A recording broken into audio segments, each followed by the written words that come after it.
la dernière fois, on était sur Vidocq 12, le nouveau site de l'Institut français, pour suivre les péripéties du déménagement du service des cours et des salles de classe avec Pierre-Yves, le directeur des cours. Aujourd'hui, on est sur Senatorska 38, l'ancien site de l'Institut français, avec Frédéric et toute son équipe de la médiathèque. On va voir ce que représente le déménagement d'une médiathèque.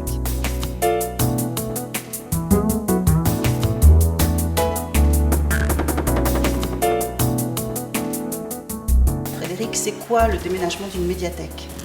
Eh bien, il a fallu que nous mettions en carton nos 22 000 livres, nos 1000 DVD, nos 2000 CD, nos 8000 magazines, etc., ce qui représente à peu près 400 cartons. Sans compter les meubles? Sans compter les meubles, que nous allons déménager sous peu. Voilà, ça fait énormément de travail.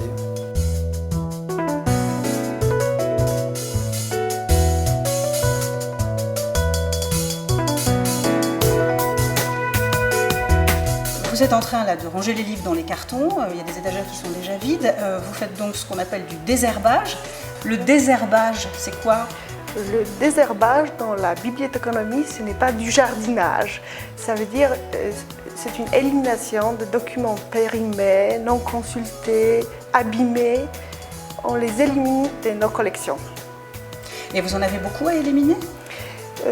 On a déjà éliminé ce qui était abîmé ou périmé justement. Ça fait un certain pourcentage.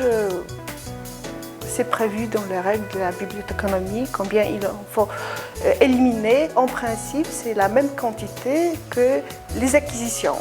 Donc on fait de la place pour des nouveaux arrivages, c'est ça. C'est quoi le travail d'une bibliothèque en fait quand il n'y a pas d'accueil des lecteurs?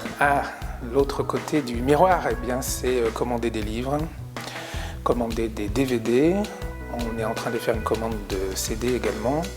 Et puis cataloguer tous ces documents, les mettre en valeur, communiquer sur leur existence. Cette période de fermeture de la médiathèque, elle est un peu longue. Alors, pour garder le contact, les lecteurs ont eu droit à un prêt élargi. Et puis, il y a cette initiative extrêmement intéressante qui est d'ouvrir un blog pour garder le contact avec les lecteurs. Alors, c'est quoi ce blog? C'est un lien pour leur montrer aussi l'envers du décor. Donc la médiathèque, c'est pas seulement 3 mois de fermeture, c'est aussi une étape dans la vie de la bibliothèque, un déménagement. Donc le blog permettra de suivre un petit peu ce qu'on fait ici, nos activités, et puis aussi l'actualité du livre ne s'arrête pas et c'est intéressant de leur donner des coups de cœur, des avis, des nouveautés qui sortent en France, autant en musique qu'en livre. Alors là, vous avez des coups de cœur à nous donner sur le livre. Qu'est-ce qu'on lit en ce moment? Dès l'ouverture du blog, vous saurez tout. Et le blog, on le trouve sur frantzouski.fr.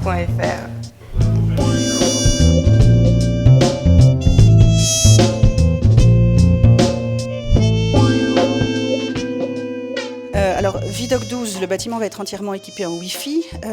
Du côté de la médiathèque, quelles sont les nouveautés multimédia?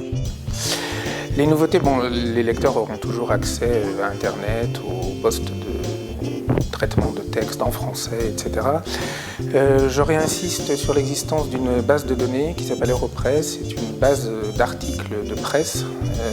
Alors, comme nous ne conservons pas forcément les numéros papier, faute de place, nous avons tous ces articles dans une base de données. Donc, ce qui permet, par exemple, de retrouver des articles du Monde d'il y a 15 ans, etc., etc. Donc voilà, Le Monde, Le Figaro, Libé, l'Express, etc., les hebdos, on retrouve tout ça sur Europress. Voilà, sur la base de données qui est accessible, qui sera accessible sur place à Vidocq dès la réouverture de la médiathèque.